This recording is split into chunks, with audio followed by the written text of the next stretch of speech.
Hi guys, mambo imechamuka. Maresca ameenda. Sasa juu ameenda, sijui nani achukue hii role.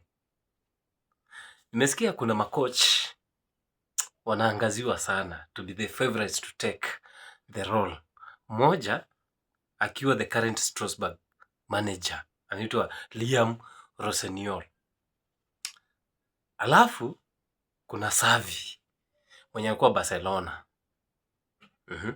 Saa hii tuko pia na Jose Mourinho. Nimesikia fununu, sijui kama ni ukweli, but fununu lisemwalo lipo, Jose Mourinho ako tayari kuchukua kazi.